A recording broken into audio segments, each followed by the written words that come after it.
Ele já levou sobre si as nossas enfermidades na cruz, e nós cremos que Ele é poderoso para dar vitória. Efésios capítulo de número 3, versículo 16 a seguir diz assim: oro para que, com as suas gloriosas riquezas, Ele os fortaleça no íntimo do seu ser, com poder por meio do seu Espírito, para que Cristo habite no coração de vocês, mediante a fé. Oro para que, estando arraigados e alicerçados em amor, vocês possam, juntamente com todos os santos, compreender a largura, o comprimento, a altura e a profundidade, e conhecer o amor de Cristo, que excede todo conhecimento, para que vocês sejam cheios de toda a plenitude de Deus. Aquele que é capaz de fazer infinitamente mais do que tudo o que pedimos ou pensamos, de acordo com o seu poder que atua em nós. A Ele seja a glória na igreja e em Cristo Jesus por todas as gerações, para sempre. Amém. Pode assentar mais uma vez. Meus irmãos, nessa tarde, quando recebi a incumbência hoje pela manhã do nosso pastor presidente de estarmos aqui, e quero desde já deixar a minha saudação, pastor Luiz Flávio, pastor Telmo e a toda a diretoria da igreja que nos confiaram essa tarefa. Eu havia acabado de fazer a minha leitura bíblica de todas as manhãs, e li a Efésios, e este capítulo me chamou a atenção, este texto me chamou a atenção. Quando Cristo andou na terra, antes de subir ao céu, depois da sua morte e sua ressurreição, quando nós lemos o livro de Atos, Ele vai dar à igreja uma missão, que é de ir por todo mundo, pregar o evangelho a toda criatura, que é de continuar a missão que Jesus havia iniciado na terra. Jesus realizou milagres, Ele disse: eu vos darei poder para fazer obras maiores do que eu. Jesus salvou muitas pessoas, e Ele deu poder aos seus discípulos para pregar esta mensagem de salvação. E lá em Atos capítulo 1, versículo 8, Ele vai dizer aos seus discípulos: recebereis a virtude que há de vir sobre vós, e sereis minhas testemunhas em Jerusalém, Judeia, Samaria e até os confins da terra. E os discípulos no capítulo 2 de Atos, eles vão receber a virtude que Jesus havia prometido, quando o Espírito Santo desce sobre eles, e o texto bíblico diz que eles foram cheios do Espírito Santo, e foram vistas línguas repartidas como de fogo, e começaram a falar em outras línguas. Eles receberam uma autoridade de Deus sobre as suas vidas, para cumprir o ID, para ser testemunhas em Jerusalém, Judeia, Samaria e os confins da terra. Só que agora nós vamos seguir na leitura de Atos, e no capítulo 3, 4, nós vemos os discípulos indo congregar, indo para o culto, indo para o templo, adorando a Deus, voltando para suas casas, fazendo milagres. Quando eles vão para o templo, Tiago e João, ou melhor dizendo, Pedro e João, quando estão indo para o templo, eles chegam e na porta do templo tem um paralítico, e o paralítico pede uma esmola, e eles olham para o paralítico, e Pedro diz: não temos prata e nem ouro, mas o que tenho isso te dou, em nome de Jesus, levanta e anda. E os milagres começam a seguir, aquele paralítico é curado, e muitas pessoas vão recebendo a cura, vão recebendo a vitória, vão recebendo o milagre. Pedro prega no seu primeiro sermão, 3.000 almas se convertem, e tudo está muito bom, tudo está muito gostoso, porque eles estão fazendo a obra de Deus, e em Jerusalém o evangelho está crescendo, a igreja está crescendo, e as pessoas estão se chegando. Só que eles esquecem que Jesus havia dito: sereis minhas testemunhas, tanto em Jerusalém, como em Judeia, Samaria e nos confins da terra. E eles focam em Jerusalém, eles ficam em Jerusalém, porque em Jerusalém está bom. E agora Deus vai permitir que se levante, lá no capítulo 8 de Atos, uma grande perseguição à igreja. E diz que fez-se grande perseguição, e eles foram dispersos pela Judeia, por Samaria e por outras terras. Para ele estava gostoso ficar em Jerusalém, mas Deus vai mandar uma perseguição para que eles vão e cumpram o ID, para que eles não fiquem presos em Jerusalém, vivendo o Evangelho, mas que aquele Evangelho possa alcançar outras pessoas. E Deus levanta perseguidores, e os sacerdotes vão se levantar, os sacerdotes judaicos vão se levantar contra os cristãos, e dentre os sacerdotes vão se levantar os fariseus, e dentre eles vai se levantar um fariseu chamado Saulo de Tarso. Se levanta um homem que, segundo os historiadores, era um homem baixinho, careca, pernas tortas, mas pense num baixinho invocado, brabo, e ele se levanta com tudo aquilo que ele estudou sobre a lei, ele se levanta contra os cristãos, ele começa a perseguir, e começa a matar os cristãos, e começa a perseguir os cristãos, e agora ele pede carta para o governador e diz: olha, eu quero ir por muitos lugares, para acabar com este povo, para matar este povo. E quando ele pega aquelas cartas, ele começa a ir para Damasco, e no caminho de Damasco, de repente uma luz vai brilhar na frente dele, e ele vai, e aquela luz vai cegar as suas vistas, e ele vai tentar reconhecer, e aquela voz vai falar com ele e dizer: Saulo, Saulo, e ele quer saber quem é aquela voz, quem é aquela luz, e aquela luz vai dizer: eu sou Jesus, aquele que você está perseguindo. E Paulo vai se converter, e ele vai entregar a sua vida para Jesus, e de um perseguidor, de alguém que matava, de alguém que perseguia, ele vai passar a propagar a mensagem do cristianismo. De alguém que perseguia os cristãos, ele vai passar a ser alguém que prega, que diz que Cristo salva, que Cristo cura, que Cristo liberta, que Cristo batiza e que Cristo tem poder. E Paulo sai, e enquanto os discípulos estavam focados em Jerusalém, nos judeus, Paulo é chamado por Deus para pregar aos gentios. Ele prega em Tessalônica, ele prega na Grécia, ele prega em muitas cidades, ele prega em Corinto, e ele prega também em Éfeso. E Paulo passa por muitas cidades, e agora Paulo começa a ser perseguido pelo cristianismo, por amor a Cristo, porque o Evangelho é isto: nós temos a vitória em Cristo Jesus, nós somos mais que vencedores em Cristo Jesus. Mas o Evangelho também é renunciar o nosso eu. Jesus Cristo diz em Lucas capítulo 9 versículo 23, quem quiser vir após mim, negue-se a si mesmo, tome a sua cruz e siga-me. Só que muitas vezes nós só queremos aquilo que Deus faz por nós, mas precisa nós chegar a um momento, chegar a um ponto de maturidade, de nós começarmos a viver o que Deus faz em nós e através de nós. E Paulo agora ele é preso por amor ao Evangelho, e quando ele está preso na prisão, ele vai escrever algumas cartas para as igrejas por onde ele havia passado, e ele começa a escrever aos Efésios, e a igreja de Éfeso, a Bíblia vai dizer que ela era uma igreja rica, espiritualmente rica, mas que andava mendigando. Ela tinha todas as bênçãos de Deus, a bênção da adoção, a bênção da regeneração, a bênção da salvação, a bênção da transformação, mas andavam mendigando bênçãos, correndo atrás de bênçãos. E a Bíblia diz que nós não devemos correr atrás de bênção, porque quando nós entregamos a nossa vida a Cristo, as bênçãos é que vão nos alcançar. E a igreja de Éfeso estava preocupada com a sua vitória, com o seu milagre, com a sua cura.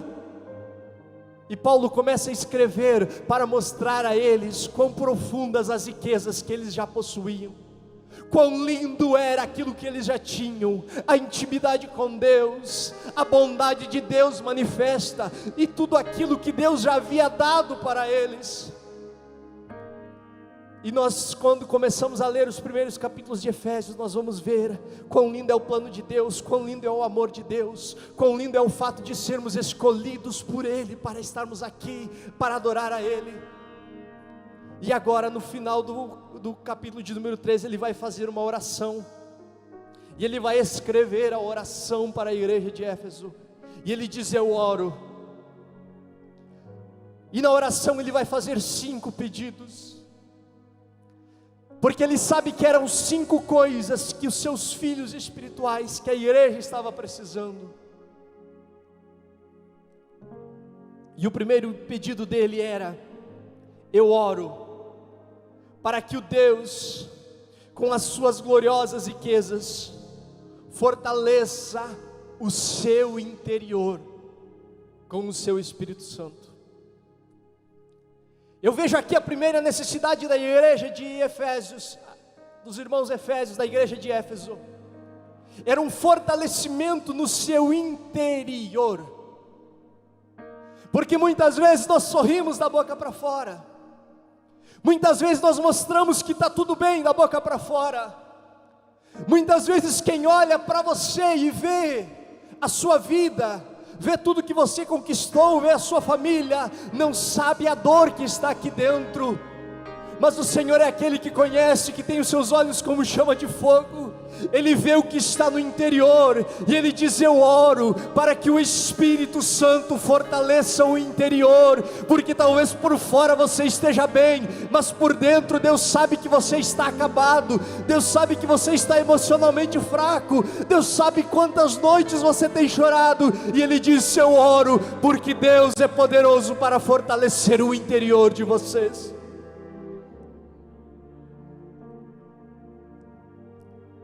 O segundo pedido de Paulo na sua oração é: eu também oro para que Cristo habite no coração de vocês mediante a fé. Paulo vai começar a pensar nos crentes, e ele sabe, ele ora, irmã Adriana, ele vê que os crentes precisavam de um fortalecimento interior, e se precisa de um fortalecimento é porque está fraco. E ele começa a entender que se está fraco, é falta de Cristo dentro do interior. E ele diz: eu oro para que Cristo habite nos seus corações. E sabe o que é habitar, irmão Mário? Habitar não é se hospedar. Habitar, irmão João, não é ficar 2 ou 3 dias. Habitar é fazer daquele lugar a sua morada. Paulo está dizendo assim: eu oro para que vocês não venham na tarde da vitória, apenas na quinta-feira de tarde, e por 1 hora Cristo esteja dentro dos corações, e quando vocês saem para fora, vocês saiam vazios de Cristo. Mas eu oro para que Cristo habite no seu coração, no domingo, na segunda, na terça, na quarta, na quinta, na sexta, no sábado, que todos os dias Cristo habite no seu coração. Eu oro, Paulo está dizendo, para que Cristo não seja uma visita, para que você não venha aqui, Cristo te visite, te dê uma bênção, faça alguma coisa. Não, eu oro para que Cristo habite, porque quem mora na casa, ele tem acesso a tudo, ele tem acesso a todos os cômodos, ele tem acesso ao quarto, ele tem acesso à geladeira, ele tem acesso ao banheiro, ele tem acesso a tudo. E nós muitas vezes queremos que Cristo entre em algumas áreas da nossa vida, mas em outras a gente não quer dar liberdade para Ele agir. E Deus está dizendo que tem muitas pessoas esta tarde que vêm à procura de uma vitória, mas ainda estão com a porta fechada para Cristo. Ele quer habitar, entrar, fazer morada, dirigir tudo para você. Aleluia. O terceiro pedido que Paulo faz, ele diz assim: eu oro para que aprofundem suas raízes. Em outra tradução diz assim: estando arraigados e alicerçados em amor. O que é aprofundar as raízes? Aprofundar as raízes é aquilo que ninguém vê. Você olha para uma árvore e você diz se ela é grande ou pequena, você diz se ela dá fruto ou se ela não dá, você diz o tamanho que ela é, mas você não sabe o tamanho da sua raiz. É por isso que muitas vezes vem um vendaval, e de repente você olha uma árvore enorme caiu, e outra tão pequena se manteve de pé. Parece que uma que tinha tudo para cair não caiu, e a outra que tinha tudo para estar em pé, bastou um ventinho, caiu. Qual é o segredo? O segredo está na raiz, o segredo está onde ninguém vê. Paulo está dizendo assim: eu oro para que vocês aprofundem suas raízes. E como é que eu faço, pregador? Como é que eu faço, irmão Jackson, para aprofundar as minhas raízes? Busca Deus quando ninguém vê. Ora a Ele no teu quarto onde ninguém vê.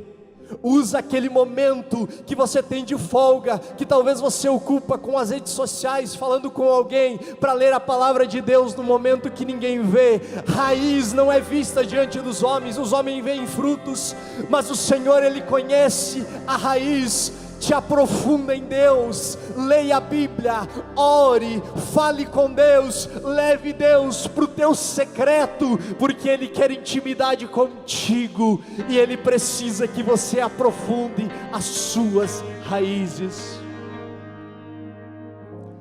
Quem tem raiz, ele não anda movido por qualquer vento, ele não é movido por qualquer vento de doutrina, ele não é movido, ele não vai atrás da ajuda de todo e qualquer santo, não. Ele confia que só Jesus, o Santo dos Santos, tem a vitória dele.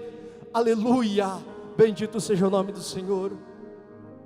E ele também diz assim: eu oro para que vocês possam compreender a largura, o comprimento, a altura e a profundidade do amor que excede todo o entendimento. E quando Paulo usa esta palavra compreender, ele diz, a palavra no grego é tornar próprio, é obter. Eu oro para que vocês entendam, para que vocês tenham como seu o amor de Cristo vertido por nós na cruz do Calvário, para que vocês conheçam a largura, o comprimento, a altura e a profundidade. Nós estamos vivendo a era da tecnologia 3D, mas há mais de 2000 anos, Paulo ora para que nós venhamos conhecer em 4 dimensões, em 4D, o amor de Deus. Por quê? Porque não é apenas um conhecer de ver, mas é um conhecer de se relacionar, de provar do amor de Cristo em nossas vidas. E a quinta oração de Paulo é: eu oro para que vocês venham conhecer, para que vocês possam conhecer o amor de Cristo, que excede todo entendimento. A palavra conhecer aqui no grego é ginosco. Por que eu trago ginosco? Por que eu trago original em grego? Porque esta palavra, ela é uma expressão idiomática que se liga à língua judaica, que ela fala de relação sexual. A Bíblia diz que quando Deus promete um filho para Abraão e para Sara, eles estando em idade avançada, diz que Abraão conheceu a sua mulher, expressando aqui que ele teve relação e geraram a um filho, o seu filho Isaque. E o apóstolo Paulo usa esta mesma expressão: que vocês venham conhecer o amor de Deus. Não é simplesmente conhecer ou ouvir falar, é relacionamento. Assim como a relação de um marido com a esposa é a dimensão da relação que Cristo quer ter com você, na profundidade, na intimidade, conhecer a fundo. As pessoas aí fora falam de diversos tipos de amor: o amor filos, que é o amor de amigo; o amor eros, que é o amor de marido para a esposa; o amor ágape, que é o amor puro. Mas a Bíblia só fala de um tipo de amor. Toda a fonte de amor está em Cristo. Ah, mas e o amor que temos pelos amigos? É o mesmo amor de Cristo. A Bíblia diz assim: amai-vos uns aos outros como eu vos amei. Mas o amor de marido pela esposa é diferente, pregador. A Bíblia diz: vós marido, amai as vossas esposas como Cristo amou a igreja, se entregando por ela. Só há amor em Cristo, não existe outro padrão de amor fora de Cristo. O que muitas vezes as pessoas chamam lá fora de amor é paixão carnal, que leva para o inferno, é questões que emocionam, que são atrativos aos nossos olhos, mas amor verdadeiro está em Cristo. Amor para a tua casa, amor para a tua família, amor para a tua história. Só haverá plenitude desse amor quando o padrão para a tua vida for Cristo, o amor de Cristo. E o amor de Cristo não é simplesmente revelado quando nós vemos para um culto como este e Deus dá um milagre que nós estamos precisando. Muitas vezes a palavra ela é até um pouco dura, muitas vezes a palavra ela vem e nós até sentimos a dor de algo que mexe em nós, mas isto é amor. Jesus Cristo, Ele fala em Apocalipse: eu repreendo e castigo a todos quanto amo. Um bom pai é um pai que coloca limites, e Deus, como um bom pai, Ele colocou limites na sua palavra. E de repente você está passando pelo castigo, pela dor da repreensão de Deus por algo que você fez. Isto também é manifestação do amor dEle. Ele está te moldando, Ele está trabalhando, quem sabe Ele até está te açoitando, mas é porque Ele quer te ver salvo e te levar para o céu, para que você não perca a sua alma no inferno. E Ele diz: e quando vocês forem cheios de toda a plenitude de Deus, vocês verão que Ele é capaz de fazer infinitamente mais de tudo que pedimos ou pensamos. Relacionem-se com Deus em amor, entendam o amor de Deus, sejam inundados pelo amor de Deus, e a bênção, a vitória, o milagre que você precisa vai ser um acessório desse amor. Ele vai fazer mais do que pedimos ou pensamos.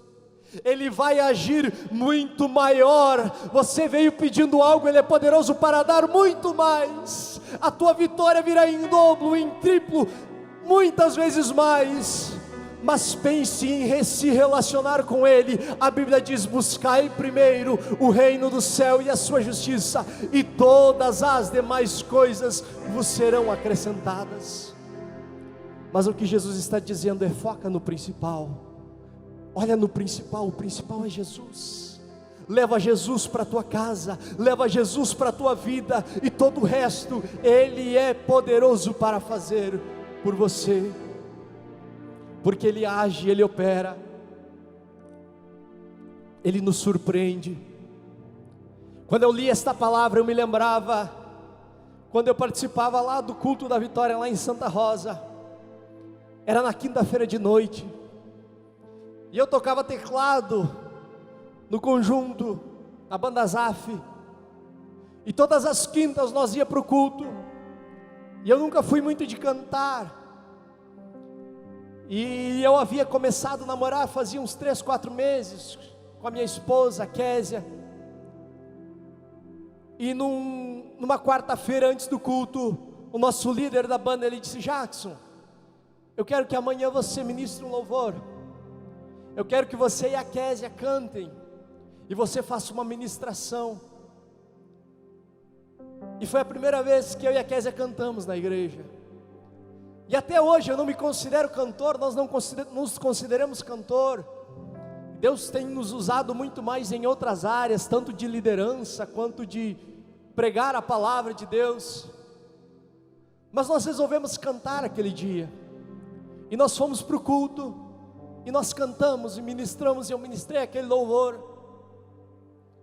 Só que parece que eu não senti nada, parece que a igreja não sentiu muita coisa, parece que não foi tão afinado, parece que não deu muito certo. E nós voltamos para casa, e eu olhei para casa e disse: a gente precisa ensaiar mais, Deus merece o nosso melhor. Foi a primeira oportunidade, e a gente tem que dar o nosso melhor, a gente tem que fazer melhor do que isso. E eu voltei, de certa forma, até meio decepcionado, porque parece que não foi do jeito que eu imaginaria que fosse. E na outra quinta-feira eu estava lá de novo, tocando meu teclado, não cantei, não ministrei. Mas antes da palavra, o pastor Valtair Marques, que coordenava a tarde da vitória, a quinta-feira da vitória, porque lá é de noite, ele disse: antes de nós entrar na palavra, nós queremos ouvir um testemunho. E se levanta uma irmã lá do banco que vem, ela disse: eu quero testemunhar. Eu sofri há anos de dores nas costas, e eu fui desenganada pelo médico. O médico disse que não tinha solução para o meu problema, eu teria que conviver com essa dor. E há muitos anos eu venho tomando medicações, mas na quinta-feira passada, enquanto aquele casalzinho jovem louvava e ministrava a palavra, o Senhor tocou em mim e eu fui curada. Deus faz muito mais do que pedimos, pensamos ou imaginamos. Talvez aonde você menos imagina, é ali que virá a tua bênção, a tua vitória, o teu milagre. E hoje Ele está aqui, neste dia chuvoso, pouca gente, não tem pregador de fora, mas hoje é o dia, hoje é a tarde, que você sai daqui diferente, cheio de Deus, tocado por Ele. Eu convido você a se colocar de pé nessa hora. Aleluia. Eu quero convidar os nossos obreiros para estar descendo aqui, com a imposição de mãos.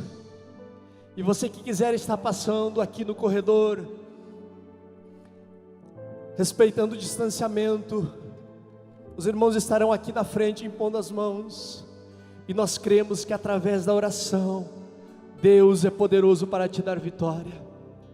É milagre que você precisa, Ele faz milagre. É cura que você precisa, Ele cura. As portas estão fechadas para você, Ele abre a porta. Ele tem o poder, o controle de tudo nas mãos. Vamos orar neste momento. Querido Deus, amado e soberano Pai, em cuja presença nós estamos, Senhor. Nós estamos orando pelas vidas, Senhor, que estão passando neste corredor agora. Pai, venha ao encontro deste coração que está triste. Venha ao encontro desta vida que está depressiva agora. E nós ordenamos, Senhor, a cura, a libertação, o milagre. Pai, cura a depressão, cura o câncer agora. Nós oramos, Senhor, pela vida dessas pessoas que estão hospitalizadas com Covid. Senhor, cura do vírus agora. Cura, Senhor, de tudo aquilo que não provém do Senhor. Cura de tudo aquilo que não provém de Ti, ó Pai.